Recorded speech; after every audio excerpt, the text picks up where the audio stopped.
நடந்ததுன்னா, நாம் செத்து உயிர்த்தெழுந்தோம். இயேசுவோடு கூட மரிச்சோம், இயேசுவோடு கூட எழுந்தோம். இயேசுவுக்குள் மரித்தோம், இயேசுவுக்குள் பிழைத்தோம். அல்லேலூயா. ஞானஸ்நானம் அப்படின்னா அதைத்தான் யோவான் 3:3 வாசிக்கும் போது, ஒருவன் ஜலத்தினாலும் ஆவியினாலும் பிறவாவிட்டால் வாசிங்க. இயேசு அவனுக்கு பிரதியுத்தரமாக, ஒருவன் மறுபடியும் பிறவாவிட்டால் தேவனுடைய ராஜ்யத்தை காண மாட்டான் என்று மெய்யாகவே மெய்யாகவே உனக்கு சொல்லுகிறேன் என்றார். ஒருவன் மறுபடியும் பிறவாவிட்டால் மெய்யாகவே தேவனுடைய ராஜ்யத்தை என்ன செய்யணுமா? ஜலத்தினால ஆவியினால பிறப்பது என்னவா? மறுபடி பிறப்பது, மறுபிறப்பு. ஞானஸ்நானத்துல நாம செத்து திரும்ப பிறந்தோம். அல்லேலூயா. அதுதான் நிறைய பேர் பார்த்தீங்கன்னா தன்னுடைய ஒரிஜினல் பர்த்டேன்னு ஒன்று வச்சிருப்பாங்க. இன்னொன்று ரட்சிக்கப்பட்ட நாள், நான் ஆவிக்குரிய மனுஷனாய் மாறின நாள் அப்படிங்கிற நாளை குறித்து அது விசேஷமாக நினைப்பாங்க. ஏன்னா நான் மறுபடியும் என்ன செய்தேன்? பிறந்தேன். ஞானஸ்நானம் என்பது நித்திய ஜீவனுக்குள் நாம் பிரவேசிக்கிறதுக்கான நுழைவு வாயில், என்ட்ரன்ஸ் கேட். ஞானஸ்நானம் எடுத்தா தான் நம்ம எங்கே நுழைய முடியும்? நித்திய ஜீவனுக்குள்ள நுழைய முடியும். ஸோ ஞானஸ்நானங்கிறது இயேசுவை சொந்த இரட்சகராக நாம் ஏற்றுக்கொண்டதுக்கு அடையாளம் மாத்திரமல்ல. இந்த ஞானஸ்நானம் எடுக்கும் பொழுது அந்த ஞானஸ்நானம் நமக்கு ஒரு பாடத்தையும் கற்றுக் கொடுக்கிறது. அல்லேலூயா. ஞானஸ்நானம் எடுத்தவர்களுக்கு தான் இந்த செய்தி, எடுக்க போறவங்களுக்கும் செய்தி. நம்ம ஞானஸ்நானம் ஏதோ சும்மா அப்படி தண்ணியில் முக்கி எடுத்துட்டு வயசு வந்துருச்சு ஞானஸ்நானம் கொடுத்துட்டாங்க, சர்ச்சுக்கு போன ஞானஸ்நானம் எடுத்தேன் என்பது அல்ல. ஞானஸ்நானம் எடுத்தோம், நல்லா கவனிங்க. ஞானஸ்நானம் நமக்கு ஒரு செய்தி உணர்த்துதான். என்ன செய்தியா? அதே ரோமர் 6ஆம் அதிகாரம். இந்த ரோமர் 6ஆம் அதிகாரத்தை கட்டாயமாய் ஞானஸ்நானம் எடுக்க போறவங்களும் சரி, எடுத்த எல்லாரும் சரி, நீ கட்டாயமே இந்த ரோமர் 6ஆம் அதிகாரத்தை தெளிவாய் வீட்டில் போய் நீ கட்டாயம் வாசிக்கணும். ஞானஸ்நானத்தை குறித்து தெளிவாய் பேசுகிற நல்ல அதிகாரம். அதுல 11ஆம் வசனத்தை மாத்திரம் வாசிங்க.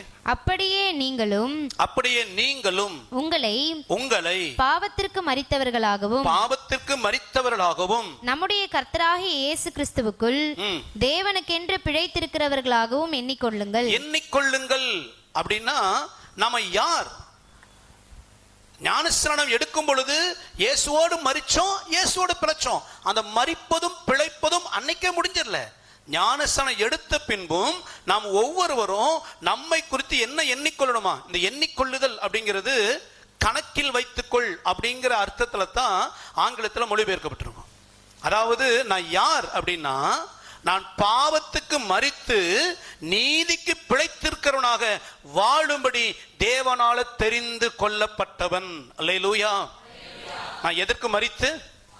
பாவத்துக்கு மரிச்சு நீதிக்கு பிழை. நீதிங்கிறது கர்த்தருடைய வசனத்துக்கு கீழ்ப்படிந்து பரிசுத்தமாய் வாழ.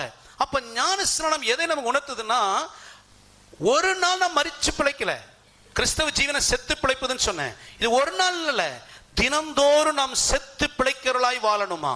ஒவ்வொரு நாளும் பாவத்துக்கு மரித்து பரிசுத்தம் செய்வதற்கு பிழைத்தவர்களாக வாழ்கிற வாழ்க்கை தான் சபை குறித்த தேவனுடைய எதிர்பார்ப்பு. அல்லேலூயா. அப்ப ஞானஸ்நானம் எடுத்துட்டோம்னா இனி பாவத்துக்கு நான் என்னவா இருக்கிறேன் சொல்லுங்க? பாவத்துக்கு நான் செத்தவனாய் இருக்கிறேன். நான் எதுக்கு பிழைச்சிருக்கிறேன் அப்படின்னா, பரிசுத்தமான வாழ்க்கை வாழ்வதற்கு தேவன் என்னை பிழைக்க பண்ணிருக்கிறார். அல்லேலூயா. அதுதான் ஞானஸ்நானம். இதை இன்னும் விளக்கமா, பாவத்துக்கு மரித்து நீதி பிழைப்பதுனா என்ன பாஸ்டர்? ஏபிசிடி தெளிவா படிச்சா தான் ஆப்பிள தெளிவா என்ன செய்ய முடியும்? படிக்க முடியும். இதை இன்னும் பவுல் விளக்கமா சொல்லும் பொழுது அதே ரோமர் 6ஆம் வசனத்தை வாசிங்க. நாம் இனி பாவத்துக்கு ஊழியம் செய்யாதபடிக்கு. இனி அதாவது என்ன சொல்றார் பவுல்னா, ஞானஸ்நானம் எடுத்துட்ட, நீ சர்ச்சில் மெம்பரா இருக்கிற, ஊழியம் பண்ற, ஆராதிக்கிற, கர்த்தரை தொழுது கொள்ளுகிற, வாரந்தோறும் சர்ச்சுக்கு வர. ஆகவே இனி அதாவது இதெல்லாம் கண்டினியூவா செய்யறப்பா, பக்திக்கான அடையாளம் உங்ககிட்ட இருக்குது. உன்னை பார்த்தா சூப்பரான பிலிவர் தான், நல்ல ஊழியம் செய்யறவன் தான், நல்ல விசுவாசி தான், நீ கர்த்தருக்கு பிரியமான போலதான் இருக்கிற. ஆனாலும் பவுல் சொல்றாரு, நாம் இனி பாவத்துக்கு ஊழியம் செய்யாதபடி. ஞானஸ்நானம் பெற்ற நீ ஞானஸ்நானம் பெறும்போதும் பாவம் மன்னிக்கப்பட்ட சொன்னதான். இதுக்கப்புறம் இனி பாவத்துக்கு ஊழியம் செய்யாதபடிக்கு பாவ சரீரம் ஒழிந்து போகும் பொருட்டாக நம்முடைய பழைய மனுஷன் அவரோடு கூட சிலுவையில் அறையப்பட்டதென்று அறிந்திருக்கிறோம். ஒன்னு பாவ சரீரம், இன்னொன்னு இந்த பாவ சரீரங்கிறது இந்த சரீரம் அல்ல, வெளியே இருக்கிற கை. இந்த சரீரம் பாவம் கிடையாதுங்க. இந்த சரீரம் பாவம் கிடையாது. இந்த சரீரத்திலே பாவம் வெளிப்படும் பொழுது தான் அது பாவ சரீரம். இங்க ரெண்டு வார்த்தையை பவுல் பயன்படுத்துறாரு. ஒன்னு பாவ சரீரம், இன்னொன்னு பழைய மனுஷன். இதென்ன பழைய மனுஷன்?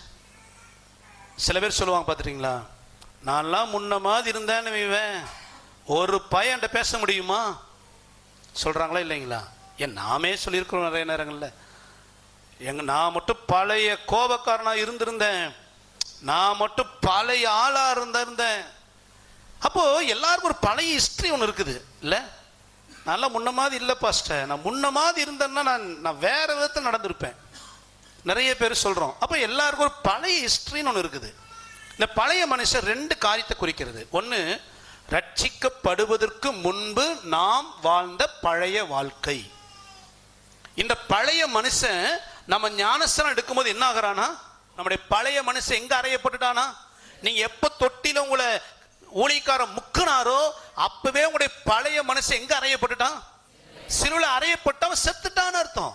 அப்ப பவுல் சொல்றாரு, உன் பழைய மனுஷன் செத்துட்டான்ல.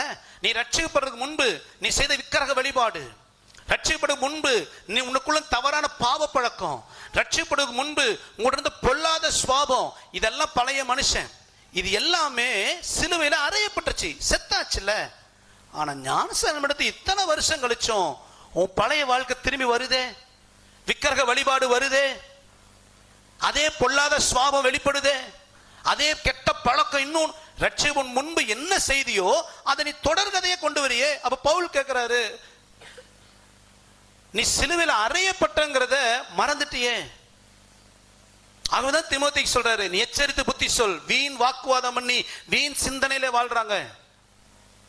அப்ப முதல்ல கரைதரையற்ற பரிசுத்த சபையா வாழ்றோம் அப்படின்னா நாம முதலாவது தினந்தோறும் மரித்தவர்களாய். எதுக்கு மரிக்கணும்னா, நம்மிடம் இருந்த பழைய மனுஷன், பழைய சுவாபம்.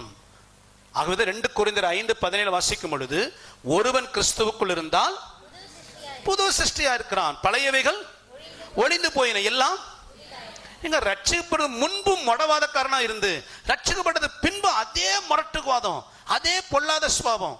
ரட்சிக்கப்படும் முன்பு கடினமான வார்த்தை, ரட்சிக்கப்பட்ட பின்பு கடினமான வார்த்தை. ரட்சிக்கப்படும் முன்பு இச்சை அருவருப்பு, ரட்சிக்கப்பட்ட பின்பு இது. அப்பனா நாம் இன்னும் சாகலன்னு அர்த்தம். நாம் இன்னும் என்ன செய்யல? சாகல. சரியாய் சாகாதவன் வருகை நாளில் உயிர் தெள முடியாது. அல்லேலூயா.